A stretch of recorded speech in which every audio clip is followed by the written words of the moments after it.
శ్రీ గురుభ్యో నమః. శ్రీమాత్రే నమః. మా ప్రేక్షకులందరికీ ధన్యవాదాలు తెలియజేస్తూ ఈ వారం రాశి ఫలితాలు తెలియజెప్పుకుందాము. ముందుగా గ్రహస్థితులు. మేషంలో కుజుడు, వృషభంలో గురువు, మిథునంలో బుధ రవి శుక్రులు, కన్యలో కేతువు, ధనస్సులో చంద్రుడు, కుంభంలో శనిగారు, రాహు వచ్చేసి మీన రాశిలో. గ్రహస్థితులు ఈ విధంగా ఉండగా వారాంతంలోకి వెళ్ళేటప్పటికీ చంద్రుని యొక్క స్థితి ధనస్సు రాశి నుంచి మీనరాశిలోకి వచ్చి ఉన్నది. అలాగే బుధుని యొక్క స్థితి కర్కాటక రాశిలోకి వచ్చి ఉన్నది. ఈ రెండు గ్రహాలు మాత్రమే మారి ఉన్నాయి. అయితే గ్రహ సమ్మేళనాల యొక్క ఫలితాలను చూస్తే బుధ శుక్ర రవిలు ముగ్గురు ఒకే రాశిలో ఉన్నారు. బుధుడు తన స్వస్థానమైన మిథున రాశిలో ఉండగా, శుక్రాచార్యుల వారికి కూడా అది మిత్రక్షేత్రం అవుతూ ఉండగా, రవి గారికి అది సమక్షేత్రం అవుతూ ఉన్నది. అయితే ఇక్కడ బుధ ఆదిత్య యోగం ఏర్పడుతోంది. చాలా మంచి కలయిక ఇది అని చెప్పచ్చు. అయితే మూఢమి జరుగుతూ ఉంటుంది రవి శుక్రుల సంయోగం కారణంగా. అలాగే వారాంతంలో చంద్రుడు రాహుగ్రహంతో కలిసి ఉన్నారు. కొంచెం మానసికమైన అశాంతి కలగడానికి అవకాశం ఉంది. అది ఏ ఏ రాసుల వారికి అనేది తెలియజెప్పుకుందాము. అయితే అన్ని రాసుల వారు కూడా ఈ చంద్రగ్రహ స్తోత్రాలు, రాహుగ్రహ స్తోత్రాలు పఠించడం అనేది చాలా చాలా మంచిది.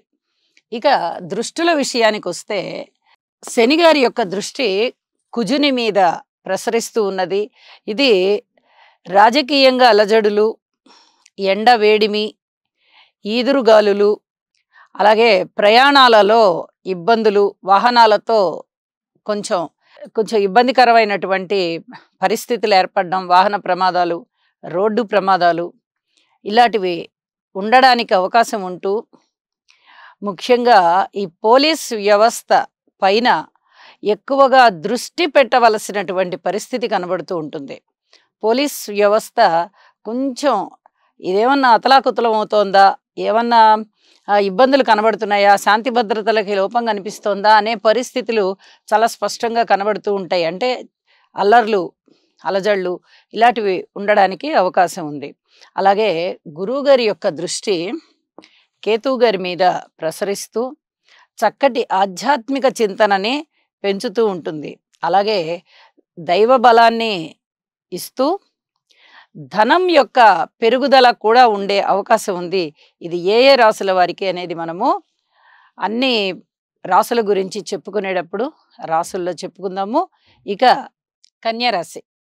కన్యారాశి వారికి ఈ వారం రోజుల కాలము కూడా రాశి ఫలితాలు ఎలా ఉన్నాయి అంటే 4 గ్రహాల యొక్క ఫలితాలు చాలా బాగున్నాయని చెప్పి తెలియచెప్పడం జరుగుతోంది.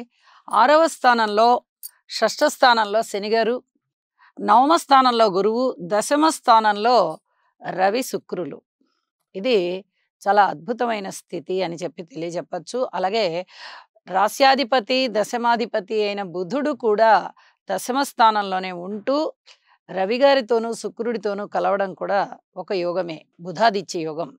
ఇది చాలా అద్భుతమైన ఫలితాలకి దారితీస్తూ ఉన్నది. ఉద్యోగంలో ఉన్నత స్థితి ఉంటుంది.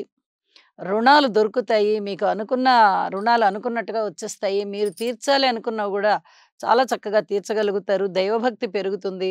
అలాగే మీ యొక్క మానసిక సంకల్ప బలాలు ఏవైతే ఉన్నాయో అవి ఖచ్చితంగా నెరవేరేటటువంటి పరిస్థితి కనబడుతూ ఉంది. అలాగే దైవ కార్యాల నిమిత్తము ధనము ఖర్చు చేస్తారు. దైవ కార్యాలలో పాల్గొంటారు. దైవ కార్యాల నిర్వహణ మీకు చాలా చక్కటి పేరు ప్రతిష్టల్ని తెచ్చిస్తుంది. చాలా అద్భుతమైన ఫలితాలు ఇక్కడ ఉంటూ ఉండగా ఉద్యోగంలో ఊహించని స్థితికి మీరు వెళ్తారు.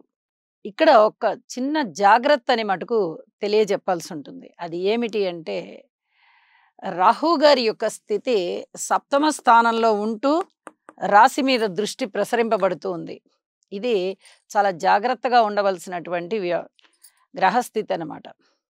రాశిలో కేతువు కానీ, రాశిని చూస్తున్న రాహు కానీ వీరిద్దరూ కూడా ఒక మాయా ప్రపంచాన్ని సృష్టిస్తారు మీ కళ్ళ ముందర. జరుగుతున్న వాస్తవాల్ని గ్రహించలేక ఇంకేదో జరుగుతోంది అన్నట్టుగా భ్రమలోకి వచ్చేస్తారు మీరు. ఇక్కడ చాలా జాగ్రత్తగా నిర్ణయాలు తీసుకోండి. ఏ నిర్ణయం తీసుకున్నా. ముఖ్యంగా భార్యాభర్తల అన్యోన్యత విషయంలో కాస్త నిరాశ కలిగేటటువంటి పరిస్థితి కనబడుతోంది. వ్యాపార భాగస్వాముల మధ్య స్నేహం చెడిపోయే విధంగా కనిపిస్తూ ఉంది. పబ్లిక్ రిలేషన్స్ దెబ్బతినే విధంగా ఉన్నాయి. దూర ప్రయాణాలు విషయంలో, వాహనాల విషయంలో, ప్రయాణాల విషయంలో, రోడ్డు ప్రమాదాల విషయంలో అధిక జాగ్రత్తలు తీసుకోవాల్సిన పరిస్థితి ఉంది. ఈ విషయాలలో మటుకు ఎట్టి పరిస్థితుల్లో జాగ్రత్తలు తీసుకోండి. ఇది చాలా చాలా చెప్పదగ్గ సూచన అని చెప్పి తెలియజేస్తూ ఉన్నాను. గురుబలం చాలా బాగుంది. శనిగారి బలము చాలా బాగుంది. రవి శుక్రులు కూడా దశమంలో చాలా చక్కటి ఫలితాలను ఇస్తూ ఉన్నారు. అయితే ఇప్పుడు చెప్పుకున్న విధంగా రాహుకేతువుల యొక్క పరిస్థితి చాలా ఇబ్బందికరంగా ఉన్న కారణం చేత మీరు దుర్గ పూజ వదలకుండా చేయండి. అలాగే ఏదైనా దుర్గాదేవి పుణ్యక్షేత్రాలకు వెళ్ళి మీ పేరుతో పూజలు చేయించుకోవడం చాలా చాలా మంచిది. ఇంట్లో ప్రతిరోజు కూడా మీరు పూజ చేసుకోవడమా, ధ్యానం చేసుకోవడమా, స్తోత్రాలు చదువుకోవడమా, శ్లోకాలు చదువుకోవడమా, నామాన్ని స్మరించడమా చేయడం కూడా చాలా మంచిది అని చెప్పి తెలియజేస్తూ ఉన్నాను. అలాగే కుటుంబ విషయంలో ఐకమత్యం ఉంటుంది. అన్నదమ్ముల సహాయ సహకారాలు తక్కువగా దొరుకుతాయి. మాతృవర్గ రీత్యా అనేక రకాల సహాయ సహకారాలు అందుబడతాయి. విద్యార్థుల కృషి బాగుంటుంది. అనుకున్న దానికన్నా ఎక్కువ ఫలితాలు వస్తాయి. సంతాన రీత్యా సంతృప్తి కలుగుతుంది. పితృవర్గ రీత్యా మీ బాధ్యతలు కొన్ని మీకు అందించబడతాయి. ఇది మీ మానసిక ఆనందానికి కారణమవుతుంది.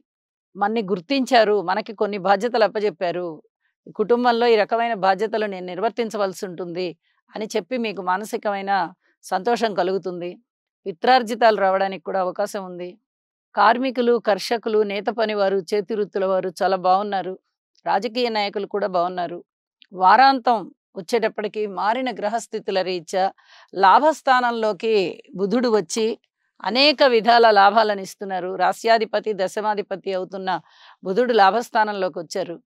ఇంకా ఇంకా మీకు మనసు ఉల్లాసభరితంగా ఉంటుంది. అనుకున్న లాభాలు అనుకున్నట్టుగా చేతికి అందుతాయి. అన్ని విధాలా బాగుంటుంది. చెప్పిన పరిహారాల మటుకు తప్పనిసరిగా చేసుకోవాల్సిందిగా సూచన చేస్తూ నమస్కారం.